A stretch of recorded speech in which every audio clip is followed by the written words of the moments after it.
So thanks everyone for dialing in. My name is Ray Cairns. I am the Director of Consulting for Fuse Universal, and I'll be your host today. Again, just a little bit of housekeeping. There's the chat at the bottom. And be sure you select all panelists and attendees. When you post any questions, we want to keep this as interactive as possible. You can post either in chat or the QA functionality. We'll be monitoring that throughout. So be sure to ask your questions there. And without further ado, let's go ahead and get started. So I'd like to introduce Merck and MSD for our friends over in Europe. Merck is a global healthcare company with a 125-year history of working to make a difference through innovative medicines, vaccines, and animal health products. Merck has been a Fuse Universal client since 2017 and has realized success with social learning with their platform, affectionately known as Spark. So today's presenters will be presenting on bringing social learning to life at Merck and MSD. And I will present to you TJ Harvey. She's the Chief Learning Officer. Kathy Patton, who's the Executive Director of Global Learning and Development in Learning Support Services, and Nancy Longo, who's an Associate Director of Global Learning and Development in the Digital Community Strategy Lead. So without further ado, let's go ahead and kick off. Ladies, you have the floor. Thank you so much, and thanks for having us. This is TJ Harvey, and I am really thrilled to be able to share with you our journey that we've been on with regards to Spark. So as Ray mentioned, this really started in 2017. And part of the impetus for us really wanting to embark upon this is as the organization and our environment is changing, we really wanted to think about how can we have a culture of learning and really going from a very knowledge-based organization to a learning organization. And for us, Fuse offered us that kind of a platform because we wanted to move from being programmatic from a one-size-kind-of-fits-all and everybody has to sit down at their seat and maybe do an e-learning to something that is much more at the heart of the learner and really thinking about and putting the learner first and creating an overall experience. And so we started to do that with a series of kind of forward deploys in which we started to pull communities together, people that had a common area of interest together to be able to engage in our Spark social platform. And this would allow them to really have an opportunity to dialogue, to engage with one another, to be able to have conversations about a particular topic, an area of interest, as well as beginning to share with others their experiences, their ideas, how they're thinking about learning. So the wonderful thing about a social learning opportunity is that it somewhat takes the onus off of the organization from a global perspective, from a center of excellence, and kind of puts the learner in some empowerment, right? Because you're bringing people together that have common areas of interest, and they are then able to help supplement some of that learning that you can create for other areas that they find interesting and that they want to share and that they want to be able to have a practical experience in helping others in their community learn. And so I love this picture because I really think it gets at the heart of the benefits and the empowerment that organizations can experience by having a social learning environment, right? It creates engagement, it creates connection, it allows people to collaborate across different divisions within the organizations, and it allows them to feel somewhat empowered because they're able to share with others things that they find interesting and how they're using the information. So the other big piece for us is we wanted folks to be able to learn in the flow. If we're changing the culture from a knowing to a learning organization, then that means folks within our organization are extremely busy. And so it can't be cumbersome. I can't have them move away and being pulled out all the time for either live interactions or a 3-hour e-module or things like that. It needs to be able to be mobile. It needs to be able to assist them as they're kind of flowing through their workday. It needs to be modernized. It needs to give you an experience like you have outside of work. If I need to learn how to change a tire or to do something like that, I do what? I go on YouTube. If I'm searching for certain things around a particular professional topic, I may go to TED Talks, right? Whatever the case may be. Well, the way you learn outside of your organization, you should be able to do that inside your organization. And that was the kind of experience that we wanted to be able to create for our learners. And so we found that going through a series of forward deploys starting last year would really help to give us that kind of an intelligence. And we really learned a great deal from our organization, because this is very different than how we currently operate, right? And so we did a series of forward deploys, and we learned through each of those interactions and through each of those different communities that we released, we learned a great deal. And Kathy and Nancy are going to go through some of those learnings with you in just a little bit. But because this was a new endeavor for us in the organization, we really thought, you know, we've got to make sure that our own organization knows what it means when we say we want to create a social learning platform. So what we'd like to share with you today is a video that we put together to help the organization really think about how does this fit into our overall culture within the organization. And so we've got this video that we're going to pull up for you and play for you. That really helps to get the entire organization kind of thinking about it in the same way.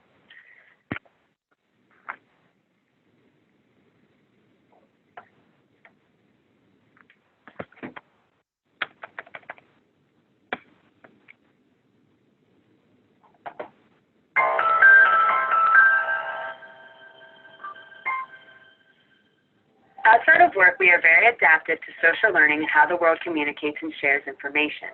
About 99% of us watching this video have probably encountered a problem outside of work, grabbed our phones and searched for a YouTube video, or even resorted to Google to help solve a problem.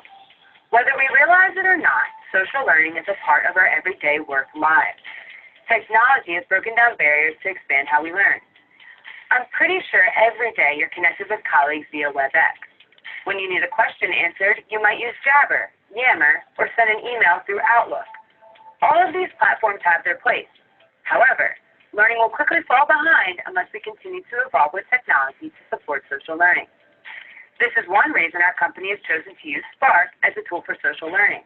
The more we are able to connect, learn, and network as a global enterprise, the more successful we will be. Spark allows us to participate in social learning at work in a way that we've never done before. It's intended to enable a group of people to connect for a meaningful purpose. The members of the Spark community discuss content that is appropriate, relevant, and useful to satisfy a call to action linked to a business need. Information shared in a community can then be leveraged immediately by hundreds of people within that community. A vast majority of us work from many different locations on any given day. Since technology and Spark are available 24/7, the ability to learn or share information is always available, meaning we have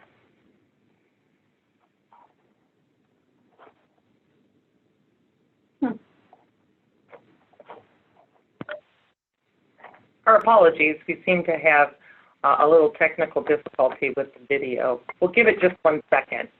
We do.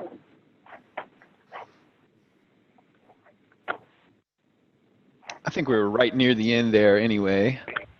We were, so I will just keep moving. Essentially, as TJ mentioned, you know, it was important for us to define the social learning experience and what it was that we were trying to do differently with this platform. And our approach was really this idea of the forward deploys that TJ mentioned. And it's part of us understanding how we can continue to test and experiment and learn and then improve and refocus based on what we learn. So we really wanted to try it out and then learn what worked and what didn't work. If something didn't work, be willing to move away from that and then figure out what was going to work when we pushed this out to the entire enterprise. So the idea around a forward deploy is a little bit different than just that pilot piece on the top. It's different in that it was intended to test our approach and our principles as well as our process, but it would not necessarily have an endpoint.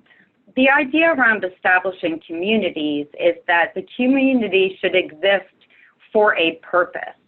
Some of them may have end dates and others of them may not. So the idea would not be to pilot something and start it and end it based on what we needed to do to get the platform stood up, but rather start and end communities based on what the learner would want to use the community for and how long they needed access to that content.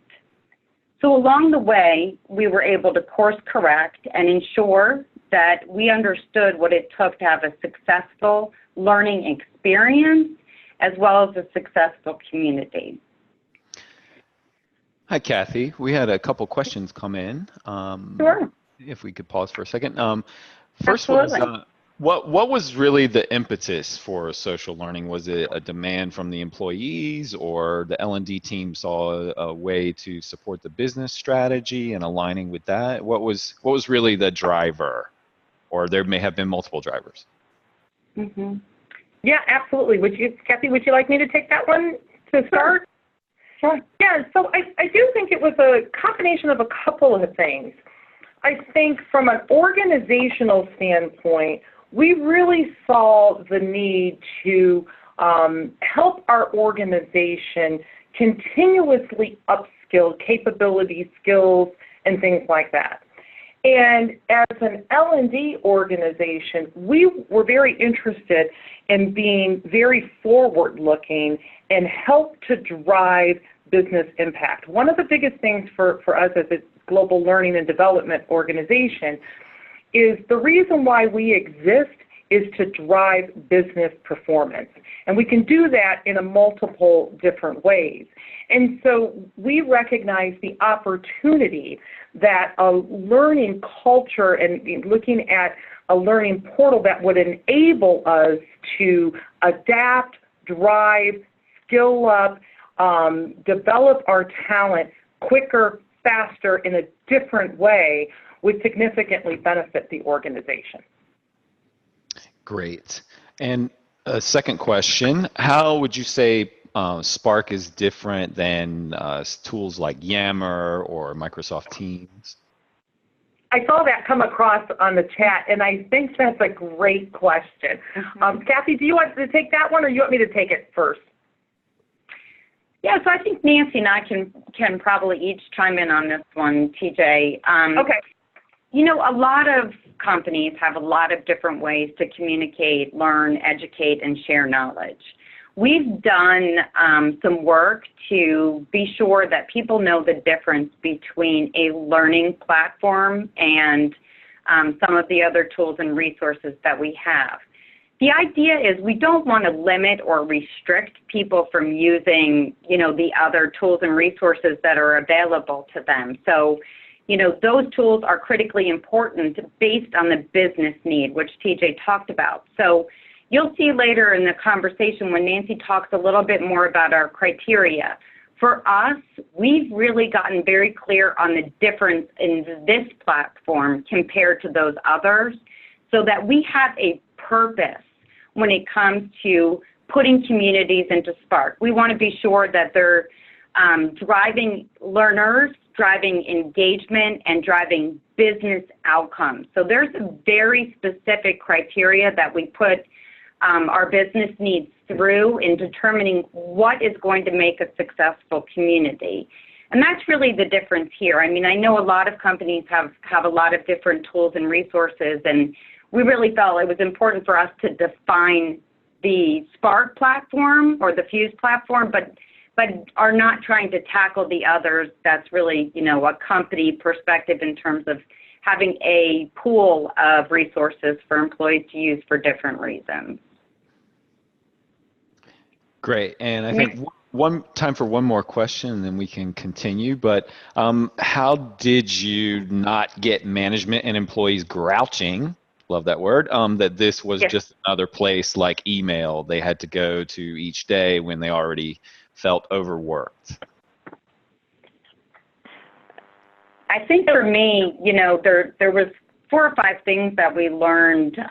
So the how we did it, or the first thing you need to think about for success is, one, it has to be easy for the employee to access, to use, to get through. It has to be meaningful, and I think TJ mentioned that word a few times when she introduced this. This is not about standardization or rolling something out to the organization to optimize something. This is about creating a meaningful experience to learners. So we got very clear around what communities people needed to be included in and why. So people essentially are what's going to make it successful, right? The platform's a tool. It's the people that, we really needed to get on board. So it needs to have a purpose, it needs to be meaningful to them, and it needs to be easy. Yeah, Kathy, I think that's a great point. And I would also say a couple of things to this question. These are things, as Kathy's been kind of distilling some of her thoughts around that, I would also say it's things that we've learned, right, through the process, through our series of Forward Deploys, because I will say your change management is pretty important for the organization, right? Because if you're moving from a very different culture like we were moving away from, recognize it is going to take the organization a little bit of time to kind of come to where you're at, right? So for us, one of the very first things that I think we learned in one of the Forward Deploys is we typically have everything that's very much through our document of record, through our LMS. It's mandatory training, et cetera, et cetera. And the first time we launched one of the communities, we kept getting comments back, oh, well, it's not necessarily telling me that I've completed all the training, or, you've got 29 hours worth of all of this training on here, and they're all micro learnings, right? And so it took the organization a little bit of time, like, no, that's because as other people are putting additional content in, it's going to continuously add more and more content. So it's not going to tell you that you're 100% done, because now there's something new in there, right?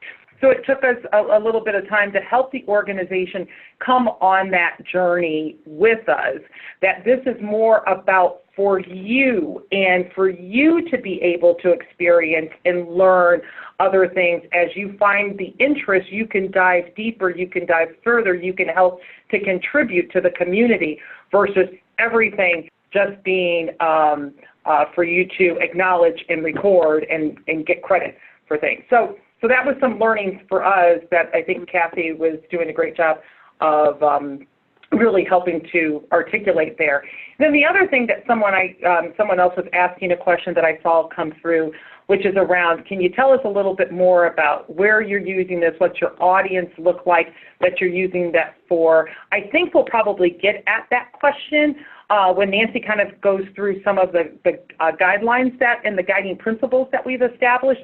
But certainly if we don't, please come back and ask us again.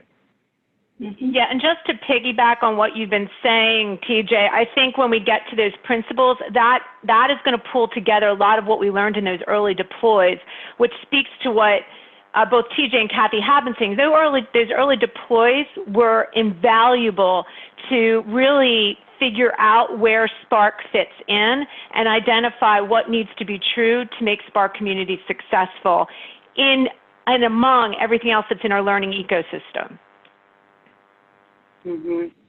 Yeah, and I think it would probably be good for us to get to that. So thanks for that, Nancy and TJ. I just wanted to talk a little bit more before I turn it over to Nancy to dig in deeper to those different pieces of criteria. out of the Forward Deployed, so this started in 2018, and we made sure we tested communities that had global participants, that had a small number of participants, a larger number of participants, that had content that maybe we purchased externally, some content that we built internally, and really did a lot to look at, what was getting the most participation in a community and continue to build off of that. So TJ touched a little bit on the change in communication piece. We really learned a lot about how important it was to include our own organization in that change in communication. So you're going to need to essentially look at what is the model necessary for a social learning platform to be successful. It's going to require process documentation, governance, and education, starting with the GL&D community first. Because as you build this out, it's really important that they're your sponsors and advocates for the organization, and that they're talking to the organization about what is different about a social learning platform and why it's going to be important to our culture and how our employees learn in the future. The other thing is that you want to be engaging differently as you think about building a community. So TJ mentioned about how sometimes we think about training is mandatory, and I'm going to go through my list and I'm going to check off all these things and I'm going to be done. This is not something that's ever done. Every day we're learning new and different things in our everyday world, and that's no different when you're at work. So this was really about using this as a way to enable the business priorities and building off of the fact that, people genuinely want to learn in their everyday world. So how do we get that mindset at work? The third thing was making sure that we had a strategy for the platform. And I think most importantly, reminding ourselves that we're not going to get to everything at one time, that this is really a journey. And that, the platform has the opportunity to offer a lot of different things, but it's just important for you to offer the right things at the right time to the organization. So what is the short-term goal and the long-term goal, and defining what success would look like early on versus what success looks like over time when you change that culture, the mindset, and the way that people learn at work. It's not going to happen with one or two or three communities or even, hundreds of pieces of content. It has to be a journey that's looked at over time. And then lastly, really important to have commitment from the entire organization. So what we learned early on in those Forward Deploys is that it's really difficult to have a successful community without having community engagement leads. They're really the ones who are linked to where the business is going to and what they're driving, and potentially subject matter experts in that area that they're community engagement leads for. So in order for you to have sustainable engagement and learning happening in that community, there needs to be people dedicated that are focused on the content strategy and also what content and when that content should be shared. So those were some key things that we learned along the way. And now in 2019, we're ready with the platform for enterprise use, and we've kind of taken a step back and said, what's going to make us successful now, right? So it's that idea of the short term was the Forward Deployed, and now we're looking at our long term and saying, what do we need to be successful? And Nancy, as the community expert in the organization, I'll turn it over to her, and she's going to take a little bit of a deeper dive into how we're doing that. Thanks, Kathy. So Kathy, can you go to the next slide for me? Thanks. So the identification of a need for a new Spark community is really the result of a much bigger process that links all the way back to the business strategy. We're working from a portfolio of learning needs that are reviewed quarterly. If any of those learning needs happen to have a social learning component, we consider Spark community as part of that solution. And we recognize that to truly have a successful social learning Spark community, there has to be shared value for the business, but also for the learner, which is what Kathy's been stressing about that learner experience throughout our talk so far. To get to the shared value, we have identified a few things that we believe must be true for a Spark community. And that's what really led us to these community criteria principles that we're going to dive into on the next slide. So consulting is critical as you consider any gap in performance to determine root cause and then identify a solution. And I'm sure many of you on the line are familiar with typical questions that you ask as part of a learning needs analysis. But through our early deployments, we recognize that there's nuances when you're considering a social learning solution like a Spark community. And this slide depicts those 7 community criteria principles that we think reflect those nuances and are part of our scoping before we even dive into building a new Spark community.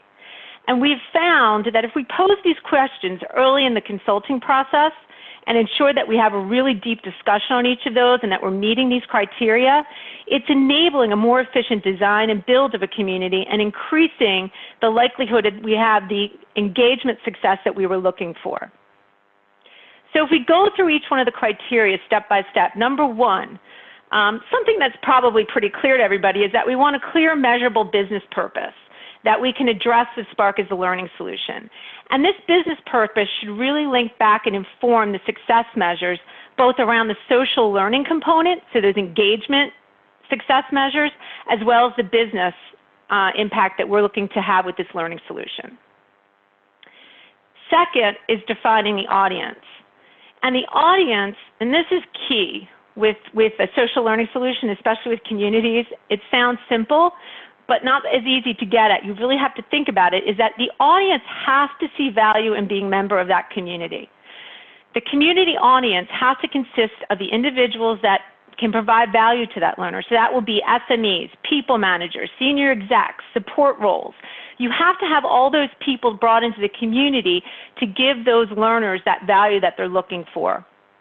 And there has to be a clear need for the members to connect with each other as well as to the content that's in that community. So those are things you really need to think about as you're designing the community early on. Here's a nuance that you really need when you think about social learning is why and how are people going to socially interact? What is the expectation? What is the success measure here? Members of a community want to know that they have an opportunity to connect, learn, and share. Again, with their peers, with SMEs, with managers and leaders. So you have to consider what the members of the community have in common and where they have that shared call to action around the content and what's going to enable them to collaborate and contribute. We've already talked many times to the success measures of the community. At the end of the day, when you build a solution with the Spark community, you want to be able to show success, success with engagement and success linked back to those business objectives. Considering your executive sponsorship is also critical because you need those executive sponsors to endorse Spark as a social learning platform and commit to being a champion for the community. The executive sponsors of the community are responsible for setting the strategy and communicating those business initiatives for the audience and the intended purpose of the community, really solidifying that call to action of why am I in this community and what is it giving to me, what's in it for me at the end of the day as I become a member of that community. Of course, you have to have relevant contents and topics that the members are going to value and that they're going to desire to go back and consume and collaborate and contribute. And as Kathy alluded to earlier, each community has a different purpose. Some communities are up short term. Perhaps the objective there is that you want individuals and members to come in and mostly consume, view, and share.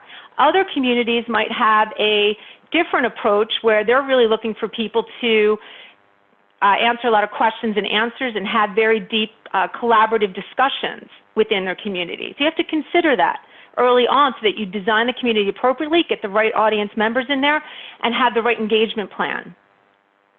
And then lastly, we've talked a lot about this, is identifying a community engagement lead. For those on the line, that a community engagement lead really is akin to what is frequently called a community manager. And we often make the analogy that a community is very much like a party and that you need somebody that's the host or the hostess of the party. If you have a party, you want your guests to feel welcomed. You want your guests to have connections. You want to get them connected with other people at the party so they have really good discussions and things don't just die on the vine. You want to serve really good food at a party, and that's what this content is in a community, is having content that people enjoy, find relevant, want to come back to. So that's the analogy we use when we're onboarding our new community engagement leads. So we want to make sure that those folks are really lined up and have sight into the business needs, are linked to those community exec sponsors, that they're helping to drive those business objectives through the community, through the content, and through those connections with peers and SMEs. So what has happened is by defining these key principles, it's really helped us when we have those consulting sessions early on, when we're considering a Spark community as part of the learning solution, to dive into these key questions, and then that's helping us get more efficient at designing the communities, building the communities, and linking our engagement analytics to that purpose and the success measures we set in the beginning, and also drive that engagement plan. Hey, Nancy? Yep. There's a question that I think fits really nicely here, and would love your thoughts, and I'm happy to share my thoughts as well. But one of the questions was, what types of learning projects or outcomes have you determined that Spark is not the appropriate answer for? And I know as the community engagement lead, you see a lot of these requests come through. So do you want to share with the folks on things that we've identified that wouldn't fit? Sure. So I can tell you early on, there were a lot of requests where folks felt there was really relevant content that they needed to get out to users, but there was no social component. So in essence, it was more folks were looking for a content repository where people could grab content when they needed it, but there was no need for people to socially connect around that content. That's something, honestly, we did try out early on just to see what would happen, and as you might expect, there's no engagement. And if there's no engagement and there's no desire for engagement, there's really no need to have a Spark community for that. That's a different solution. So I would say that was one, is if there is no social component, and that's why criteria number 4 is key in the mix when you're considering Spark. The other one I would say is if you have a need to track learning, if you have learnings or if you have really specific scheduled courses or training that you are requiring people to take, that's probably something that should exist in an LMS. We found early on when we told people go in and take this learning plan, it's required, people weren't getting that feel for a social learning platform that you would want. They weren't necessarily feeling the relevance because they were being told to do something. And even if it's required for them, that's something that probably exists in an LMS versus a social learning platform where you want people to organically be able to connect and find what's relevant for them. Yeah, that's great, Nancy. We've got a number of questions around content and communities, and I'm going to put a spin on this question. The question itself is, how did you define whether a learning need has a social learning element or not? And just kind of tag on to that, you know, I think this is kind of a cultural shift in addition to implementing a platform, right? So, you know, sometimes they don't know what they don't know, right? So how do you, even if someone comes to you or, you know, you hear of an initiative that's going on and people haven't realized that they could leverage social learning or what social learning is, you know, how do you kind of bring that conversation to the table? So I'll take the first question, Ray, in that how do we make sure that there is a social component? That's, again, where that number 4 criteria came in. And we have a scoping session. So our learning consultants really are interacting with the businesses every day to hear what the learning needs are, what are the gaps in performance, to really drill down on the root cause of those gaps to figure out what the learning need is. And then what we want to tease out from there, and what we're doing is making people aware what social learning is. We're socializing these criteria so that our learning consultants, our design and development folks that are consulting, are all understanding that for Spark to be successful, it needs that social learning component and what that means. And what that means is, do you have a need for people to connect with their peers, with SMEs, with leaders? Do you have a need for people to collaborate around the content that's in there or socially share content? Do you have a need for people to share the content they have? Because we know there's a lot of knowledge out in this particular space or this particular topic area that people have knowledge that they're sharing in other ways, and now we want to bring that centrally into Spark so that people are sharing with a broader audience instead of a smaller audience and build those networks. If you have answers that say yes to those questions, then that's the trigger to say that's where social learning is a solution. Got it. Perfect. Just talking about social learning a little more, a question that came in was, how have you leveraged online, mobile, LMS, e-learning training to create training that has all the 4 requirements for social learning? So around observation, retention, reproduction. Yeah, I think you guys have a well-defined process around that, but can you expand a little more on that?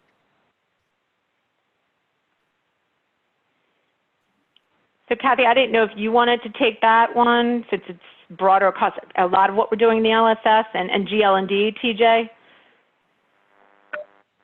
Yeah, sure.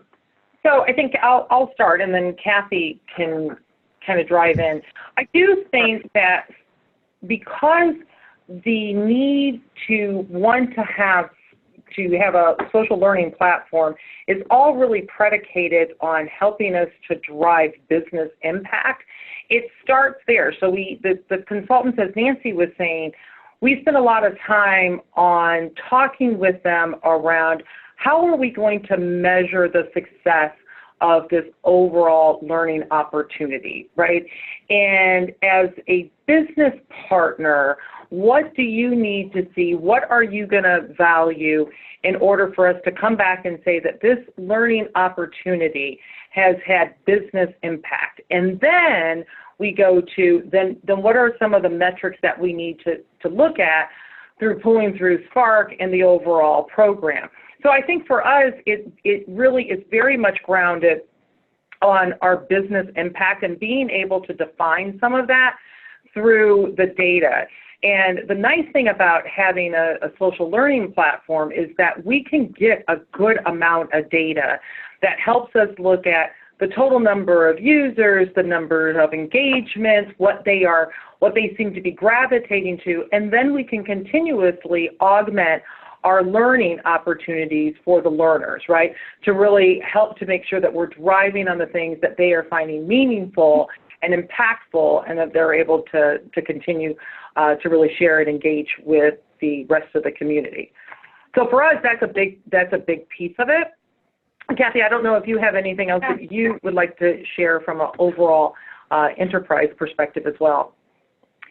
Sure. I think, we were at the point in our organizational transformation where we did have a lot of standard processes, model, organizational support.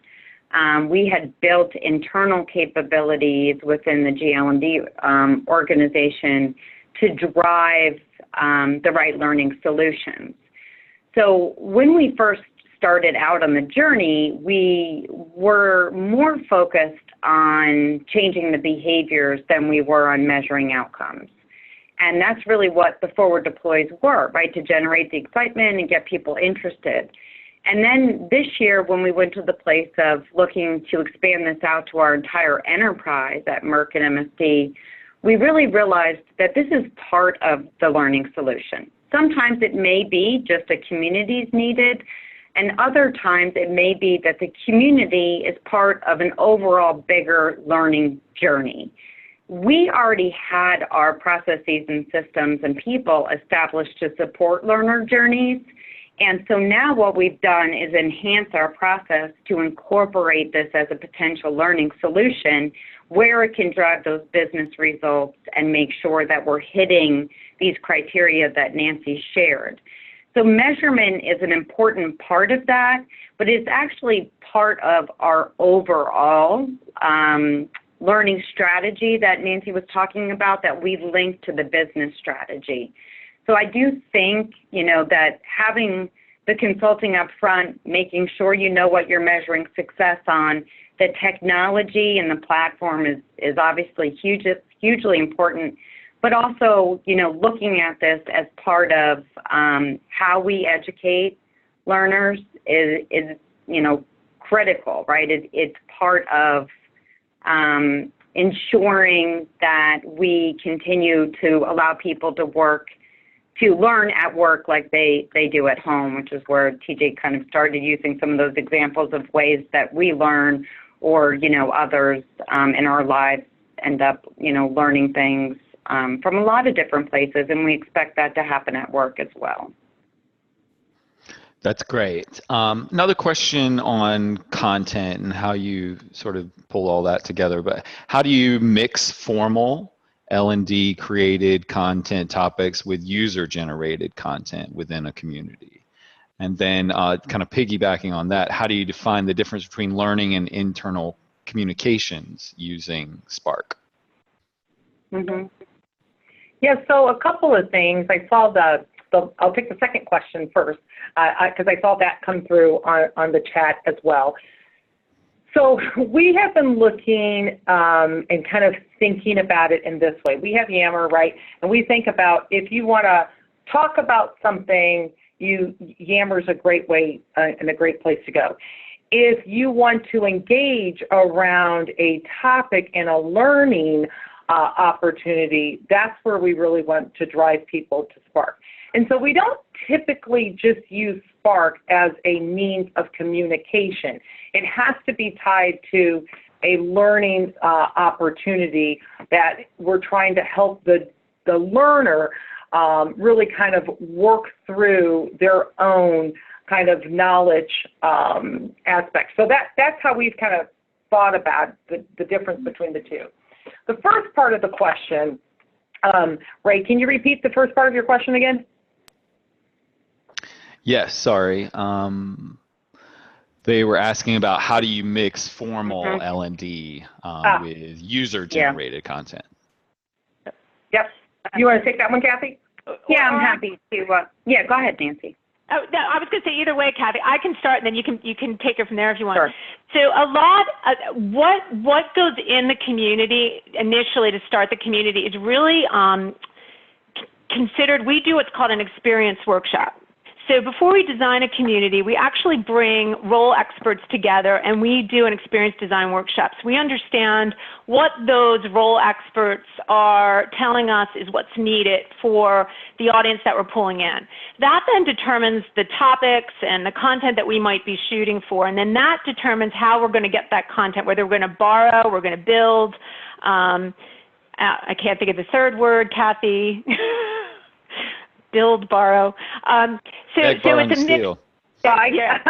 So that determines what actual formal content is going to go in there to seed the community, so to speak. But then you really consider the engagement plan from that point forward. We typically then try to shoot to build an engagement plan for that community that goes about 3 months out. And then that's where we consider how much user-generated content we want to balance with the content that we're seeding the community with. And that a lot of times is linked to the purpose of the community. There may be communities where there's less user-generated content if the purpose of the community is to set a foundational knowledge level for folks initially. So that might mean initially that community for the first several months is really more formal content that you begged, borrowed, or stole, and then you're going to flip to user-generated content down the road. For an enterprise-wide community, you might never flip to user-generated content because you might not want that to happen with a group of 70,000 people. A community that's very small, where you're getting a group of people together who are actually considering how they're going to build capabilities across the organization broader, you might have a very big focus on user-generated content in that type of community. So it's really determined on what your purpose, your success measures, and your intent of the community is, which is why understanding those parts of the criteria are foundational to know how to set the stage for the community going forward with some of the questions that you're all raising now in the chat. Yeah, we've got quite a few questions regarding measuring impact, ROI, kind of segmenting your metrics to look at success by user type. Could you speak a little more on that? I know it's part of your process in identifying the success metrics up front, but how are you measuring it thus far? Yeah, so early on, I alluded to scoping session. I alluded to experience design session. We do have we have processes that we're very agile with, and we've flexed in different ways as we've gone through early deploys and even some of our communities going forward. And I'm sure we'll learn more going forward even more. But what we make sure is that when we define those success measures and those business purpose, we have an analytics team that gets brought in as well. So our analytics team steps in, here's what the success measures are, and really helps the CEL and the sponsors and the stakeholders that are involved in that community to figure out how we're going to measure the business objectives, which are unique to every community, to get a baseline and then what measurements we're going to do after to get measurements. We've had communities that are focused on onboarding where the plan is to measure time to competency, consistency and approach to onboarding folks. Eventually, they're looking to look at attrition levels by using Spark as part of their onboarding solution. So those are some of the things that we're striving for going forward with that. When it comes to engagement metrics, we are learning something every day. Again, the more clear we are up front about what the engagement expectation is for the community, the better we can measure it on the back end. And I already spoke to the various levels of engagement that you might be looking for. You're looking for 70,000 people to come in and view? Well, then you're really looking at how many inactives versus actives do we have? What's the engagement level of the active folks? Are they viewing? Are they sharing? In a smaller community, you might be expecting, I want people to do more than view and share. I want people to be contributing. So you're looking at your metrics to make sure you're trending to that level of engagement and that type of engagement that you want it. I can tell you this, we have had communities that we built very early on in early 2018 that we've taken a different approach. We saw engagement metrics dropping off. We weren't getting where we wanted. So we did a reset of those communities, and we changed the topics up, and we're refocusing. And now we're looking to see what happens since we've done that refocus to see if the engagement levels increase. Great. Let's see, a few other questions here around communities itself. So if someone's within your organization, they want to start a community, what's the process they go about for starting that conversation with you all?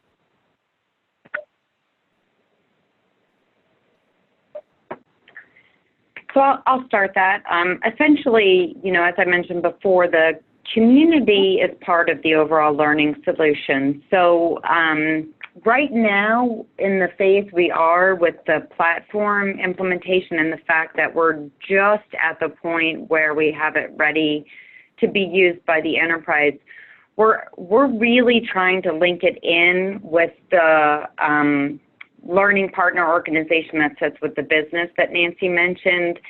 So we would expect there to be a conversation between the learning organization and the business to say, we have a need that we've identified and really think the community could be a solution, or they identify a learning need and our learning partners say, here's a really great solution for the best way to engage your learners. And then the conversation happens, and then I think Nancy mentioned, then we would start to have that experience design session and figure out, what is the purpose of the community? How are we going to measure success?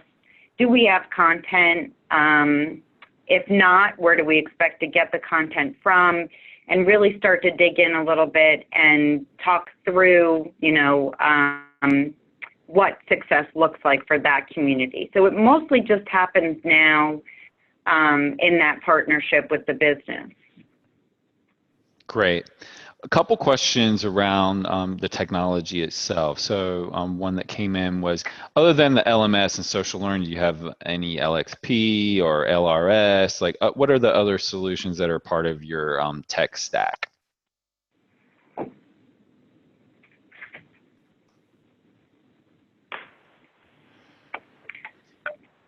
So Sorry, I'm sorry, Kathy. No, I was going to ask Ray to repeat it. I think I missed the first part.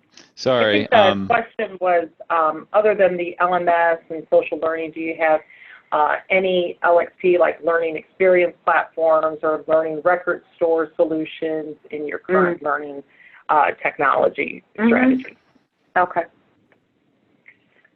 So I was just going to offer up, we have our social learning, and Kathy can add on to this, but we do have our social learning platform, and we do have our LMS. We've decided to keep them separate for a whole host of reasons. But Kathy and the team are continuously looking at other technology solutions. But I will say, as a GL&D team, we've been very specific to say, we want to make sure, knowing that we had our forward deployed last year, and that we wanted to have the platform completely ready for enterprise use this year, we've been very dogmatic in saying, let's make sure that we have a strong foundational element around Spark in which this can be successful and can really support the organization. And so the team has done a really nice job of being very laser focused on putting the guiding principles that you've seen, our strategy, and helping us to ensure that the platform stabilized so that we can have it for all 70,000 employees. But I'll let Kathy address the other pieces. Which is the system stack question? Yeah, like do we have any like learning record store and things like that? Yeah, we are continuing to look at the overall learning technology strategy. So we do have multiple different ways that we can get learning out to the organization, as TJ mentioned. So we do have and are testing, content management, content storage, learning record store, ways to do testing and assessment. And all of that is a foundation for the LMS and the social learning platform. So we do have a lot of different channels, but this particular platform is the sole platform for delivering social learning. Perfect. TJ, question for you. They were asking if you've already launched, so we know the answer to that question, but what has been the reaction of the business? What are you hearing around the business around Spark and the impact it's making? Yeah, so it's a good question. So as I mentioned earlier, we have learned a lot from our forward deploys around what works well, what is going to meet the organization where they are, right?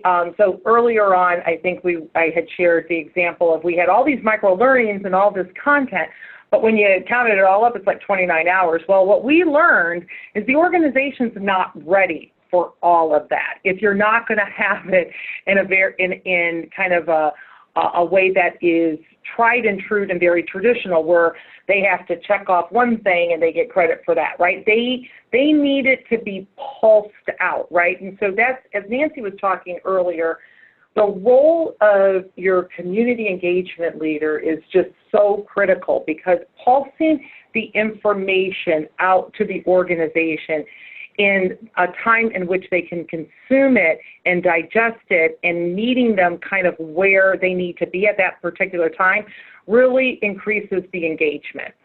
As well as the importance of that community engagement lead to keep the content fresh. So what we are finding as an organization, when we get our executive sponsors and our leaders to be vulnerable and go into the system, talk about what they're learning, share their own experiences, has been very well received. So one of the things that we were a little nervous about is actually doing a particular community for our top 200 leaders, because, right, the notion would be, well, your top 200 leaders don't have the time for that. They're not going to want to go and engage. And what we're actually finding is that's got a good number of folks from that top 200 that have already gone in, that they're engaging in it, that they seem to be enjoying the opportunity to share experiences. So it's not just us providing the content, but they're beginning to go in and actually engage. And so those are some of the things that we've learned along the way as we've done the forward deploys and as we've continued to really get very focused on what needs to happen in order for a community to be successful. And I would say, you know, where's the appetite for it within the organization? Unequivocally, everyone is saying to us that this is exactly where we need to go as an organization, to the point that we're actually going to launch a community that talks about various ways of working to all 70,000 employees, and that'll be it's a very large community, and it'll be very interesting to see how that plays out. But it's a great opportunity. It's a great signal because that was really generating from senior levels of the organization saying we need this. We need the opportunity for everyone to engage across the organization and as an organization community. Great. I think we've got time for one last question. I think this one's important, particularly for attendees that are coming from the pharmaceutical industry, those that are heavily regulated. So with your current learning technology implementation, do you have any security or compliance concerns? So I would say from a compliance perspective, this is one of the first conversations that I think Nancy and Kathy and I had coming from the compliance organization and being a compliance officer. It was one of my first questions around how are we engaging with our compliance partners and our legal team. And so I will say that I think from the jump, the team has done a really nice job of partnering very strongly with our legal and our compliance organizations. And we've been partnering with them every step of the way. They're well informed. They've been a great partner with us in helping us to think about different things that we need to be aware of and that we need to be able to think about how Fuse can help support us in those endeavors. And it's been a great partnership. So I think the biggest thing is keeping them informed and partnering very early on as you begin to take on this endeavor. Perfect. Well, listen, thanks so much. So many questions and great questions, and I'll pass on the ones we weren't able to get to today. And thank you all for the presentation. It was fantastic to see the insight around social learning, what's going on at Merck and MSD. Just a quick plug for our next webinar, which is coming up. It's the Learning Battle, LMS versus LXP versus learning platforms. And this will be in partnership with Craig Weiss on the 20th of August. So you can sign up with that. There is a link in the chat. And we look forward to continuing that conversation. There's a quick poll question once we close out. If you would just give us your insight there, that would be much appreciated. Again, thanks everyone for attending and have a good day.